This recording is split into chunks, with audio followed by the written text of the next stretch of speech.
Hi, I'm Ryan Cater. I'm the director of golf here at the Edge School, and I just wanted to spend some time here online and introduce one of our Southern campus, we could say, our Southern partner program that the program will eventually blend into using. This is Ian Mellor. Ian's been teaching for close to 20 years. Him and I worked together at my time in Florida as well, and we've remained in contact. And the plan is once COVID restrictions essentially allow us to, that our program is going to move south for the winter months to certain degrees and availability. But Ian, if you'd like to maybe introduce yourself and tell you what you've been working on the past couple of years and go from there. Absolutely. Thanks, Ryan. So as Ryan said, Ian Mellor, I'm actually from Manchester, England, and I moved to the US 12 years ago. Ryan also mentioned we worked together at a golf school down here a number of years ago, so that was the connection there. Since the golf school that we worked at, we all parted ways about 6-7 years ago. Myself, one of the other instructors, Tyler McGee, we sort of embarked on a new business venture to start our own program for young players, and we've expanded that since to young professionals.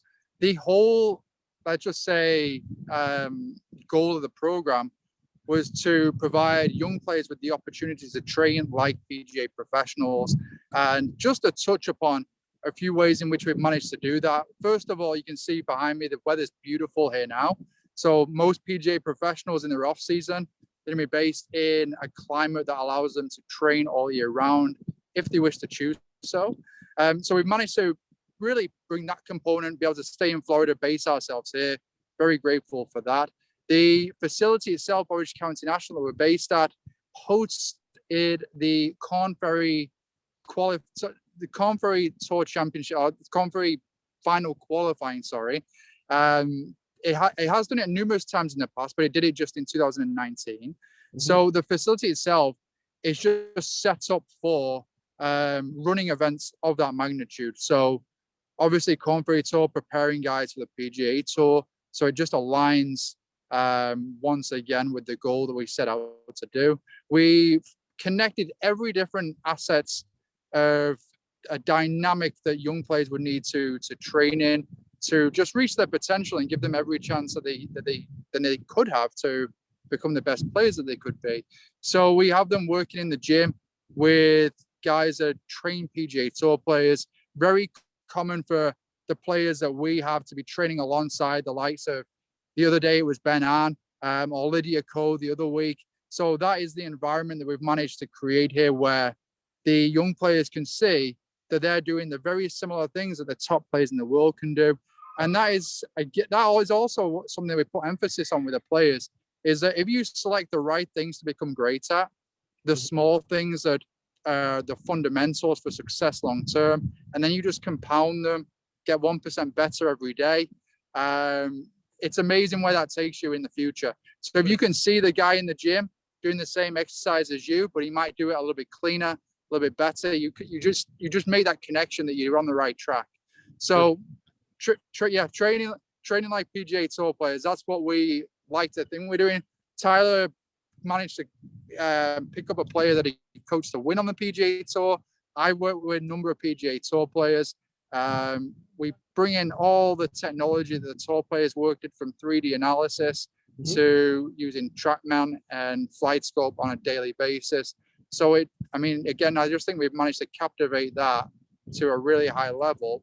And even more than that, we just have a great culture. When everyone's here, it's a relaxed environment. It's just the process of getting better and just enjoying that part of the journey as well. So our first plan to work with you guys alongside is, due to COVID restrictions, of course, at the moment, is to probably bring down the program March break of next year, which would be 2022. Can you give us an idea that in, say, a 5 or 7 day experience, the sort of the run of the game plan that we would be going through while we're down there? And maybe if you can describe, the facilities as well, with the largest driving range in the world and so on, but just sort of give me a sort of the highlight reel of what they would do during that week in training. Well, first of all, coming from up north, we'd hope that you could all enjoy the weather here as well. We'll get out as much as possible. I'm sure at that stage, there's a lot of people that'll be just really wanting to get out and play a lot. Yeah. So what we would do leading up to the time, actually, Ryan, you and I, we can just converse and see where the group's at and what the consensus is, because we really can run, if that's in the time frame of 5 to 7 days, just a number of different ways to help the players develop. So, for example, one thing that we've done for a number of college players and teams that come in is to run almost what we call like a national team training camp. And I've learned this from friends of mine that are running national programs. And typically in these weeks, the players would come in, and it's more of a getting clear and setting goals for them to get better in, whether it's 1 month, 3 months, or whatever it may be, because we feel as though we can offer really good assessment on things like the gym assessments, the body assessments that the doctors do, connecting that back to your swing, so we can do the 3D analysis for each of the player.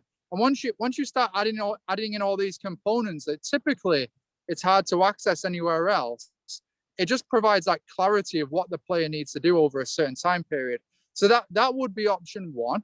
And we typically build that into most weeks anyway, those kind of those experiences for the players. Option two would be just for players to come down and purely do the training tasks, the skills tests, get on the golf course, and just pure performance-based stuff that helps them to really sharpen up the games. So we can do one or the other, a mixture of both. We can tailor it to certain players depending on the group that we have. Yep. So, I mean, it's just an open bag of what we can do. No. So I'm open. We can just continue to build the relationship. So, because all we like to do is just share what we have. Yep. And, maybe I come up, they come down. Definitely gonna definitely have you guys come up and experience the Rocky Mountain summers. There's no doubt about that. But I think you're right on one main point is that I think the players will truly appreciate getting out of the Alberta or Canadian winter time and get down there, get some real training. Can you speak briefly about two topics? Can you basically describe some of the technology that you do use? You have some very unique pieces down there. And maybe can you briefly describe a couple of the success stories you've had with getting some players off to NCAA levels? Yeah, absolutely. So, from a technology standpoint, I would say the piece of technology that we have and the training that we've had that really separates us is, in fact, there's a couple. From a launch monitor standpoint with TrackMan, we were able to, both myself and Tyler, spend 5 or 6 years shadowing Sean Foley. And Sean Foley really was in very early on TrackMan. He was one of the ambassadors. And he connected with another guy, James Lights, who helped him a little bit as well, who I believe is also a TrackMan ambassador. And we spent just so many hours around these guys. So from using launch monitor technology and helping improve players' games, I just think we've been very fortunate. So that there's just one piece of technology, and I think everyone's kind of very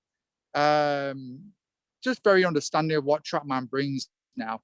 The other piece of technology that we have is the Bull 3D motion capture system. And not so many people would have heard of this system. But Dr. Mark Bull, who developed it, is a coach in the UK. He actually has a PhD in movement in the golf swing and injury rehabilitation. He's the only guy in the world, I think, to actually have a degree that's that specific in golf performance in the swing and injury rehab. So he's been a mentor of ours for the last 7 years. We purchased his system 5 years ago. So we're expert users of it, to the level of I've helped Mark work. I've been alongside Mark while he's worked with major champions and facilitated those processes. I've 3D guys on the PGA Tour. So is Tyler. And that technology, just to give you a little bit of a basic understanding of what it does, is it just quantifies so many movements in the golf swing. So instead of looking at camera and thinking someone's swaying a little bit, or it might be a bit too much, it's going to tell us that the person's pelvis is swaying 5.5 centimeters at what point in the swing it's doing it. And we can see, and that's just one piece of data, and there's thousands of different parameters. So from an education standpoint and learning what's affecting what in the golf swing, even when we don't have the 3D there, we've just looked at hundreds of swings and been able to 3D the player and see what's going on. But there's again the process itself of getting player 3D'd, matching it up with, coupling it up with having one of those elite doctors or those really high level doctors that have worked with just some of the best players in the world. Yep. Then you get the understanding of where the body and the player is at from a physical sense and why they're moving that way. Because Yep. a lot of the time it comes back to a physical restraint or just something physical that they can just work towards in the gym, especially when developing players. Yep. And you get players going through maturity and they have those big growth phases and they get tight in certain areas. Spatial awareness shifts because the brains adapt to just the body changing. So as you're going through those phases, being able to tie back what's going on with the body to why the person's moving a certain way is just extremely helpful. And it's that understanding, I think, that really brings down that level of frustration. It gets frustrating for the player and the coach, I think, when the understanding isn't there and everyone's trying and you can't make that connection. Mm-hmm. So yeah, like just the collaboration of, just make sure that doesn't, just the collaboration of, sorry there. That's okay. Oh, sorry, God. The collaboration of just having a lot of very experienced coaches and doctors around and the technology as well. It's just, I mean, like I said, it's what the best players in the world are doing. So let's get the young players some of that as well. And for sure. And like having you guys as an extension of our program, it's going to bring a lot of that into play and the kids are going to have some of that information available to them. And, you know, it's again, it's a collaboration, not a competition, right? So that's the best part. I'm personally like super excited to have you guys involved as an extension. If you guys get up here, that's even better. But the key for our program, for our success, if kids want to take the elite performance track to get out there, and if their goal is to play post high school golf and maybe potentially professional golf in the future, I'm trying to create what I call a no excuse environment. You have no reason to fail other than what you put into it. So we're going to surround you with all the technology. We're going to surround you with all the best minds. We're going to surround you with everything that you need to succeed. So it's up to you to take control of it and really master your own destiny in sense. But we all know in golf, there's a bit of luck involved too, right? So we definitely have to do that. So on a final note, I mean, you know, I'm really excited about building this out with you and several other professionals down there that are part of our network, I guess you could say. You know, I really appreciate you taking the time today off the golf course. We're all pretty jealous of the golfers in the background right now because we cannot play for at least another 6 weeks, but we'll do some update pieces coming up and maybe you can even show us some students and swings that you're working on and what's going on there too. So we'll continue these conversations. Again, thanks for jumping on with me right now and we'll talk again in the future. Stay warm. Thanks, Ryan. You know, thank you for making the connection there and looking forward to just taking this relationship further. Look forward to meeting some of the students and coming up at some point and seeing how you guys have put it all together and definitely looking forward to having you all down here. Okay. Thanks, Ian. Appreciate it.